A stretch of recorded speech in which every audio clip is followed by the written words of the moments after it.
Wow, what a week, guys. What a week. In fact, what a month. I knew December would be good, and definitely the highs have been ultimately enjoyable. I've gotten to celebrate so many wins this month, but the lows, oh my god.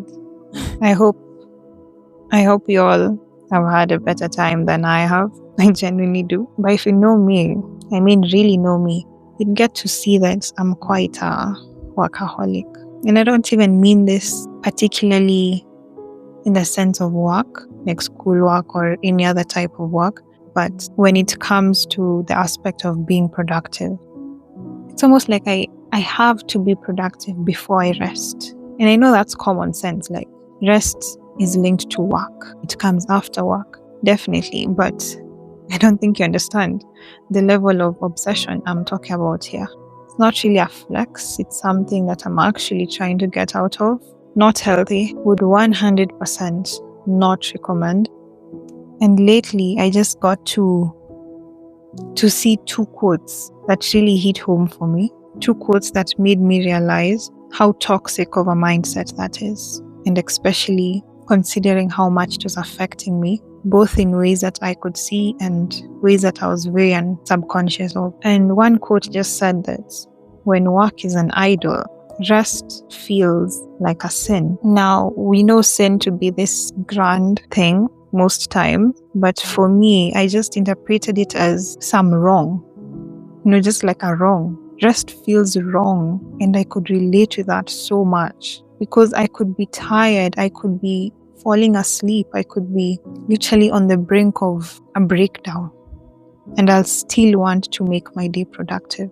It was more of following this strict timetable and schedule and meet all my expectations, never really listening to what my body, my soul, my spirit was telling me. I was pushing myself. I have been pushing myself like a machine. And the second quote that I had just solidified all of that. And it said that only a slave marks their value based on how much they've done. Like that one actually really hit me. It might come off a bit derogatory, but it's actually quite true. I don't really want to believe that slaves still exist up until now, but their only purpose was to show how productive they can be. And that's where their value was based. That's what determined how much money would be paid for them. I was treating myself like a slave. It really hit home, guys. And honestly, it's just insane how God works. I think of it sometimes and I'm in awe because I never realized that I'd get to do this message at the same time as, when I'm getting this realization that I need to rest. I actually do need to rest. And we're going to break it down because perhaps I'm not the only one who didn't know what rest really entailed. Because I also thought about that. What really does it mean to rest? Is it about sleep? Is it about indulging in my hobbies? Is it about making time for my family or friends? And Matthew chapter 11 verse 28 to 30 came to me. Quite literally, it came to me. And it just says that, "Come to me, all who are weary and heavily burdened," in brackets, by religious rituals that provide no peace. That's probably not what I'm facing or what you're facing. But let's just continue and get the context, the complete context. And I will give you rest. That's Jesus speaking. And in brackets, it's saying that he will refresh our souls with salvation. And that salvation term just took me back to when David was telling God to restore to him the joy of salvation. It made me think of how salvation in itself carries so many benefits. It carries so many other good virtues and so many things to be to be glad in. He will give us rest, refreshing our souls with salvation. And then 29 says, "Take my yoke upon you and learn from me, following me as my disciple, for I am gentle and humble in heart, and you will find rest, renewal, blessed, quiet." So we're getting to see from Jesus that rest is renewal. And when we talk about a renewal, we're not talking about one aspect of you. We're not just talking about your physical being or your emotions or your mental health. Renewal is a complete and total transformation. It's like having a general cleanup or having a laundry day. It's a complete clean up of every single system that works within you. You will find rest, blessed, quiet for your souls. And that's just the last part that I want to emphasize, because I remember when I went to Bible school, and one thing that we were taught that stuck to me is what the soul comprises of. And number one, they said that it's can I remember? The mind. Yeah. The mind, your will, and your emotions. So your soul is what makes you a living creature, because even animals have souls. Our spirits is what makes us human, but our souls make us living creatures, because without a mind, without emotions, without your will, and your will is just that thing that drives you to make decisions and choices in your life, that will, your drive. Without those three things, you're not a living creature. And we get to see that our souls are temporary. They're the things that will live on earth as our spirits ascend to heaven, hopefully. Yeah. So Jesus is telling us that we will find rest for our minds, for our emotions, which are held within our hearts, and for our will. That's a really powerful trifecta. But before we continue diving into this conversation, hello and welcome everyone. My name is Hazel Nima. If you're new here, welcome. Once again, you are in the 2 or 3 pod, where God is in our midst. Today, we'll be talking about how to rest, how to actually take time and rest. Because something that I got to realize is, just like work takes effort, rest takes intentional effort. Because one can be driven to work because of other external factors like getting money, getting some form of satisfaction, whatever it is. But rest needs to be intentional, because most times there is no external factor that drives you to rest. I read somewhere that within time, you'll either have to rest or rather to take care of your body by choice or by consequence. So we ought to choose to rest. Let's jump right at it. Now we're going to start with the origin of rest. And of course, when we talk about the origin, we talk about creation. We talk about God creating the earth in 6 days. And on the 7th day, he rested.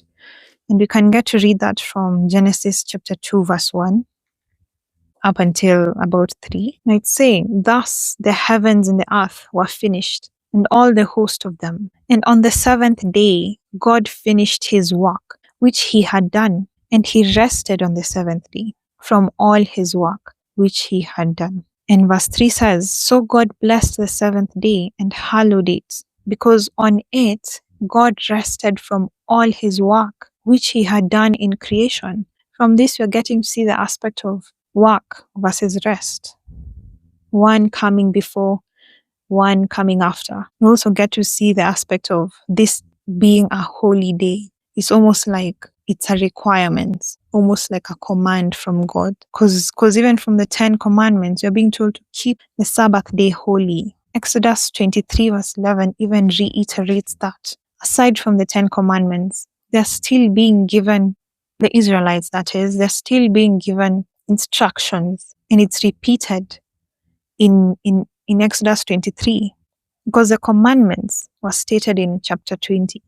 But chapter 23, verse 12, it's saying that 6 days you shall do your work, but on the 7th day you shall rest, that your ox and your ass may have rest, and the son of your bondmaid and the alien may be refreshed. Back then, these were the slaves, right? These were their slaves. But in our current situations, we get to see that rest isn't just for you. It's also for those around you. In your resting and in you choosing to purposefully rest, you're also giving other people rest in one way or another. When I was now going back to the Gospels and seeing what Jesus was saying about the Sabbath, I'm sure a lot of us can remember, if you're good in your theory, you remember how Jesus had an encounter with the Pharisees and They were trying to trick him by telling him that, oh, your disciples are, they're going against the Sabbath day. They're picking, was it wheat? Wheat in the fields to eat. You're not supposed to do that on the Sabbath day. They're doing something very unlawful. And we're going to go in depth with that story later on. I just want to highlight something from that last statement.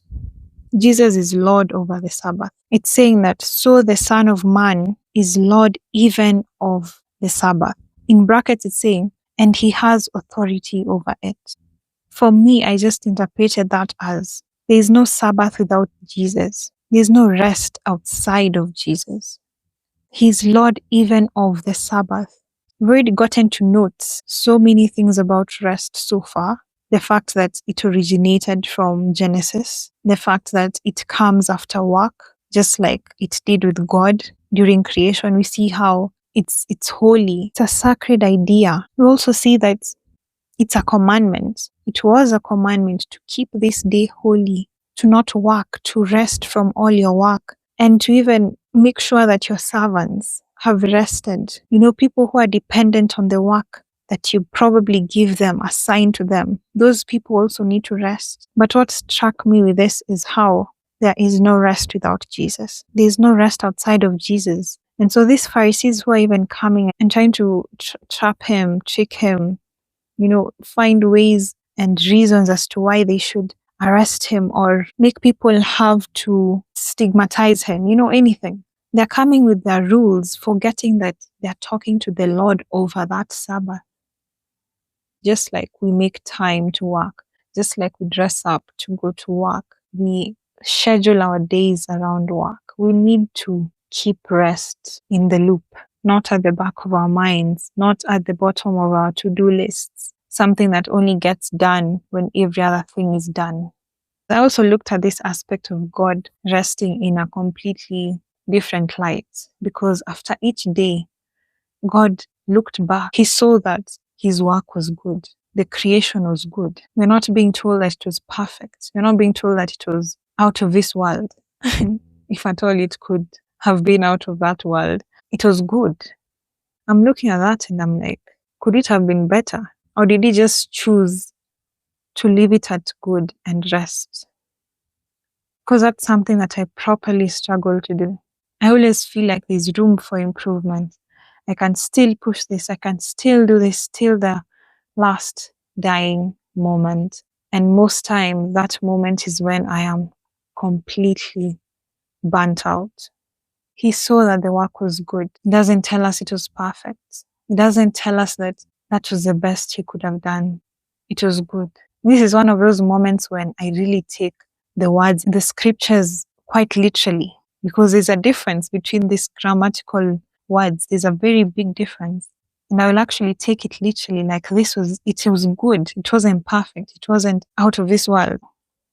It wasn't ethereal. It was good. It also wasn't good enough.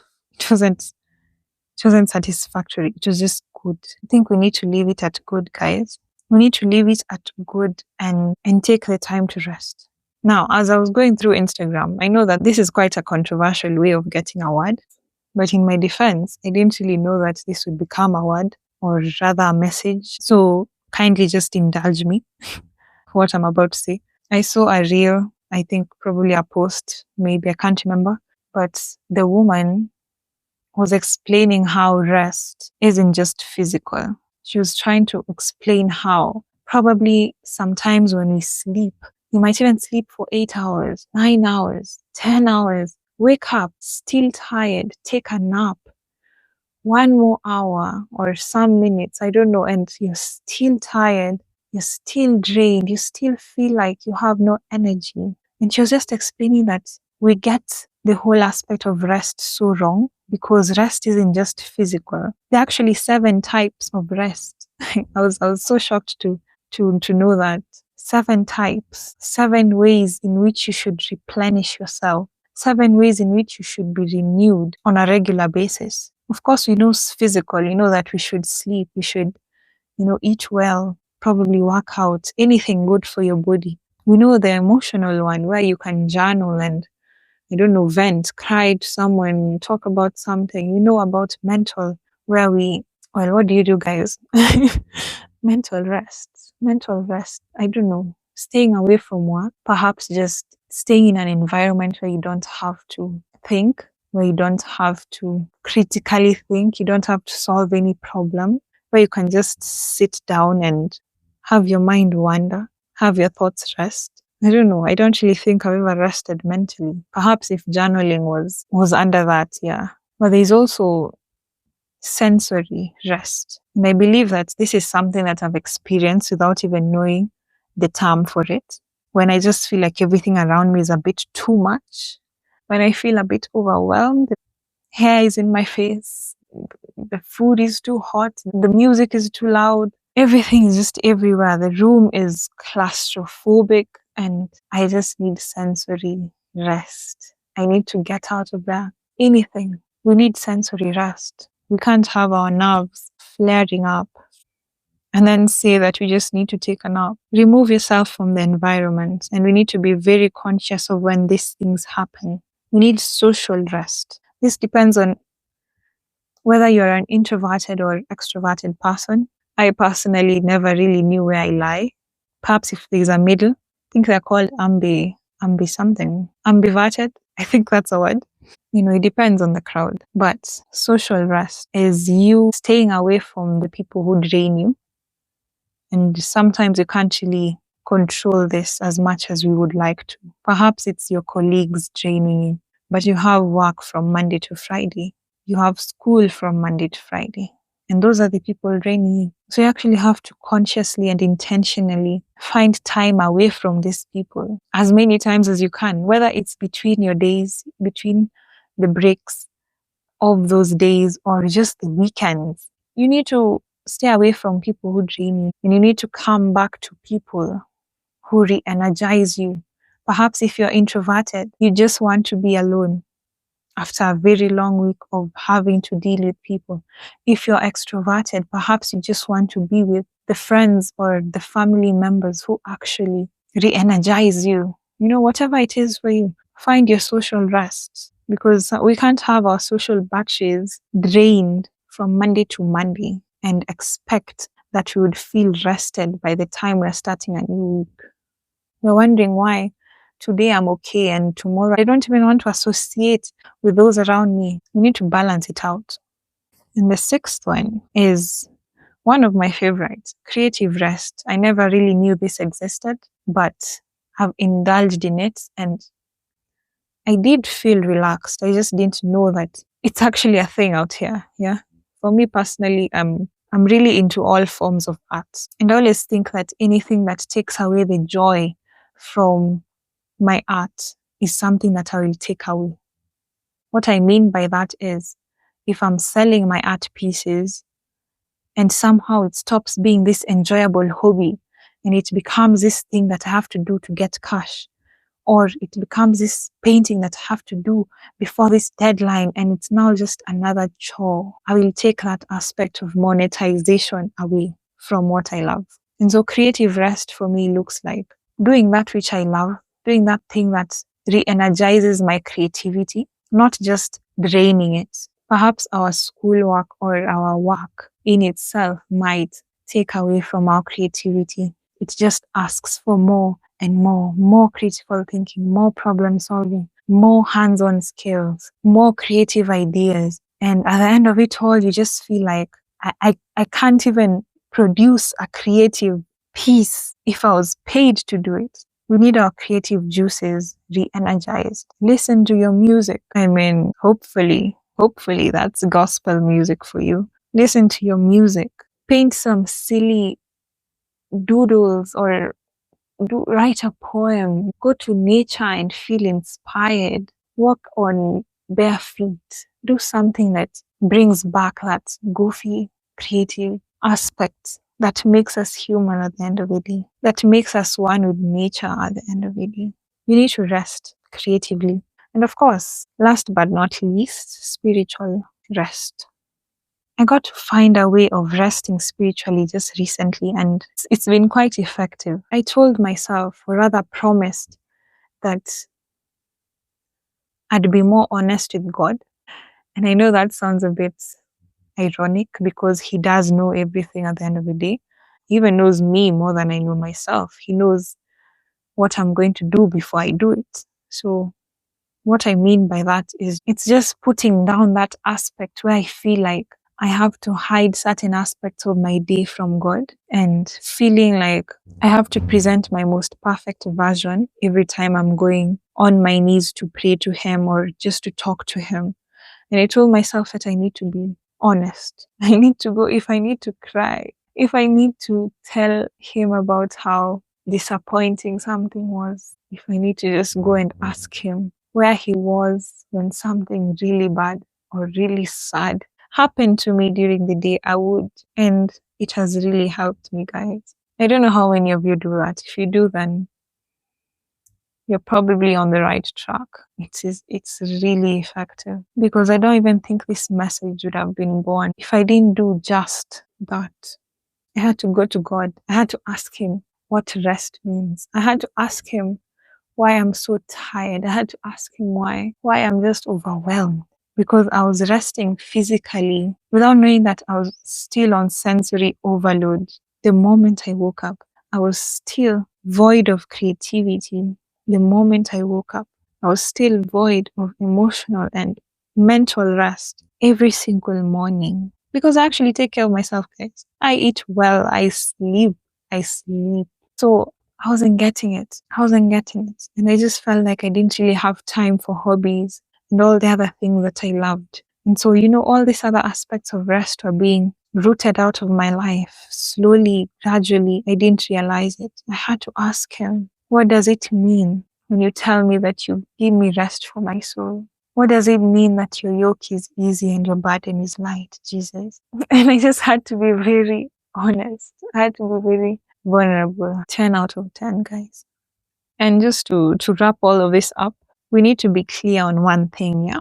If you're one who loves scrolling, you need to know that social media is not resting. You taking up your phone every single 5 minutes on a quote unquote break is not resting. I believe that every time we are prompted to go on social media, it's just a show of lack in one area of another or another. I just want you to think on that, just to reflect on what I've just said. Every time we are, especially outside, in a room full of people, we're with our friends, you're with our family, we are at work, at school, maybe even in church, we're just somewhere which demands our attention, which calls for us to socialize maybe. And our reaction at one point or another is to just go on social media for nothing in particular. No message, no posting. You just pick up your phone and you're scrolling. Before you do that, I just want you to reflect on what has just come upon you in the minutes preceding that action.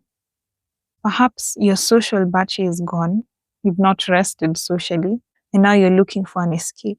And I just want you to underline that word, escape, because social media has been and will always just be an escape. But the real question is, why do you need to escape from your life? I believe this aspect of rest has been belittled to the extent that we don't really realize how vital it is, how essential it is to our lives. If we don't rest in these 7 ways, especially being conscious of them, we'll always feel like we need to escape from one aspect of our lives. And many times, if you've not realized, whatever it is that took you to social media, if you feel like you just needed to rest, maybe you've worked the whole day, and this is now you coming home, or just between your breaks, now you're taking your phone, you're scrolling. What are people doing? Most times, you leave the app feeling very empty. You leave the app feeling maybe more anxious. Perhaps you were on break because you had so much work. You're like, let me just take a break for a few minutes. You go on there and you see people talking about how they've built their house at 21. They've bought a new car at 24. And there you are, 25. And you're still in university. Like social media will have you with so much anxiety.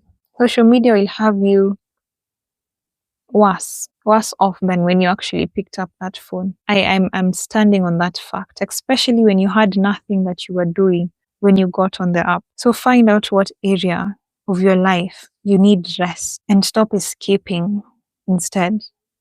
And the last thing about rest that I just want to highlight before we call this a day, a session, a message, you are in control of your rest. I know that you've mentioned 7 things.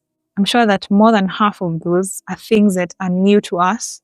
Perhaps you've known about them, some of them, but not really been conscious in applying them. Now, this is where this point comes in. You are in control of your rest. Rest and the aspect of resting should not feel like a chore. Like how I gave the example of my art. That thing that you love doing, that thing that relaxes you, that thing that makes you feel like you can put your feet up and just breathe out after a long day. It shouldn't feel like a chore. It shouldn't feel like another form of work. If you feel that way, then switch it up.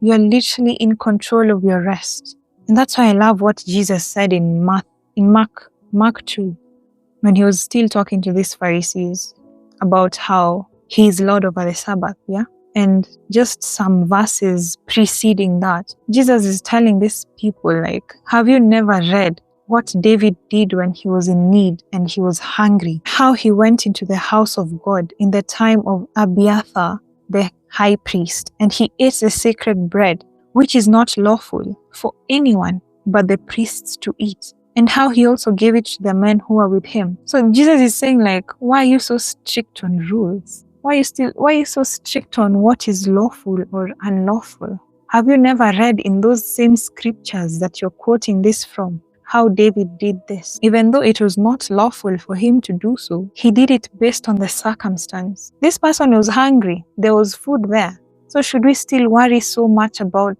laws? I have a whole list to accomplish. I have a timetable to stick to, but my body is weak. My mental health is deteriorating. My emotions are haywiring. So should I still be so strict on schedules? I feel like this aspect of art and painting has become burdensome on me, but it's still my hobby. So should I still stick to this fact that it's a hobby and not listen to what I'm feeling at the moment? Rest is circumstantial. And you are in control of it. Hakuna mtu amekuforce. No one has forced you into this thing. The Sabbath was made for man. Jesus continues to say, rest was made for you. You are not made for rest. You are not made for the Sabbath. It's not set in stone. You are the one in control. Rest was made for you. After God made us, He created the aspect of rest. And I just thought to myself, this is also the part where I really take the scriptures literally. God rested on the 7th day. Yeah, that's fine. He could have rested and we never even knew about it. But it was documented. And every single scripture is inspired by the Holy Spirit. That's what the word of the Lord says. And so it's not a coincidence. God rested. He's telling us to do the same. God rested. He was the prime example of what we should do. It was documented. It was important. Because God is here telling us that we can only go on for so long. You can only work for so many days, for so many hours at a time. You need to rest. As Jesus said, take up my yoke upon you and learn from me. Learn from me. For my yoke is easy and my burden is light. We need to rest, guys. Now, as a parting shot, as someone who's in architecture, I really hate the idea of romanticizing exhaustion, romanticizing sleepless nights, glorifying the idea of how hard it is and how we have to push ourselves every moment of every day. No rest, no free weekends, no going out. It's exhausting and it's unrealistic. I know it's demanding and I know it's probably demanding for other people in other areas of their life. But we need to remember, guys, that when work is an idol, rest feels like a sin. It shouldn't get to the point where we sacrifice our mental health. We sacrifice emotional well-being. We sacrifice our physical well-being. Work should not be an idol in our lives. So if you've made it this far, thank you so much for listening. I honestly haven't been my most cheerful today. As I said, it's been a week, so I'm still trying to recover.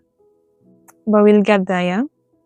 Thank you so much once again. And I hope this blessed you. Feel free to share this with someone.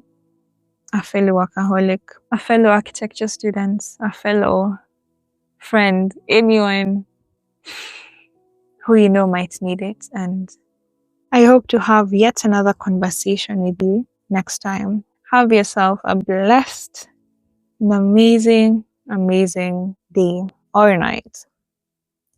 Bye.